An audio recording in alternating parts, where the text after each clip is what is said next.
Hello ವೀಕ್ಷಕರೇ, ನಾವೀಗ ವಿಯೆಟ್ನಾಂನ train ಸ್ಟ್ರೀಟಲ್ಲಿದ್ದೀವಿ. ಈ ಟ್ರೈನ್ ಏನು ಟಾಯ್ ಟ್ರೈನ್ ಅಂತ ಅನ್ಕೋಬೇಡಿ, ಇದೊಂದು ನಾರ್ಮಲ್ ಪ್ಯಾಸೆಂಜರ್ ಟ್ರೈನ್. ಸೊ ಇದು ಏನು ಸ್ಲೋ ಆಗೇನು ಹೋಗುತ್ತೆ, ಸ್ಲೋ ಆಗಿ, ಬಟ್ ನಿಮಗೆ ವಿಡಿಯೋದಲ್ಲಿ ಕಾಣಿಸ್ತಿರೋ ಥರ ಏನು ತುಂಬ ಸ್ಲೋ ಆಗಿ ಹೋಗಲ್ಲ. ಸೊ ನೀವು ನಿಮ್ಮ ಚಿಲ್ಡ್ರನ್ಸನ್ನು, ಮಕ್ಕಳನ್ನು ಕರ್ಕೊಂಡು ಹೋಗೋ ಸ್ವಲ್ಪ ಜಾಗೃತಿಯಾಗಿರಬೇಕು. ಇದು ತುಂಬ ಕಮ್ಮಿ ಸ್ಪಾಟ್ ಇದೆ ಕೂತ್ಕೊಳ್ಳೋಕ್ಕೆ. ಇದು ಸೈಡಲ್ಲೆಲ್ಲ ಸ್ಟ್ರೀಟ್. ಫಸ್ಟ್ ಮೇಯ್ನಾಗಿ ಇದು ಟ್ರೈನ್ ಬರೋದಿಲ್ಲ ಮುಂಚೆ ಸೈಡಲ್ಲಿ ಇಟ್ಟಿರ್ತಾರೆ. ಟ್ರೈನ್ ಯಾವಾಗ ಬರುತ್ತೆ ಅದು ಕೂಡಲೇ ನಾವು ಇದ್ದ ಗ್ಯಾಪಲ್ಲಿ ನಿಂತ್ಕೋಬೇಕು. ಸೊ ಫೋನ್ ಬೀಳೋದು ಅದೆಲ್ಲ ಚಾನ್ಸ್ ತುಂಬ ಜಾಸ್ತಿನೇ ಇರುತ್ತೆ. ಸ್ವಲ್ಪ ರಿಸ್ಕಿನೇ ಇದು. ನೋಡಲಿಕ್ಕೆ ತುಂಬ ಈಸಿ ಕಾಣಿಸುತ್ತೆ.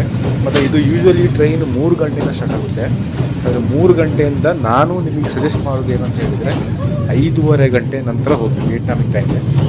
ಆಮೇಲೆ ನಿಮಗೆ ಕಂಟಿನ್ಯೂಸ್ ಟ್ರೈನ್ ಬರ್ತಾನೆ ಇರ್ತದೆ, 1-2 ಅಂತಲ್ಲ, ಕಂಟಿನ್ಯೂಸ್ ಟ್ರೈನ್ ಬರ್ತಾ ಇರ್ತದೆ. ನೀವು ಇಲ್ಲಿ ಕೂತ್ಕೋಬೇಕಾದ್ರೆ ಫಸ್ಟ್ ಏನಾದರೂ ಪರ್ಚೇಸ್ ಮಾಡಲೇಬೇಕು, ಆದರೆ ಮಾತ್ರ ನಿಮಗೆ ಕೂತ್ಕೊಳ್ಳೋಕ್ಕೆ ಬಿಡೋದು. Thank you for watching.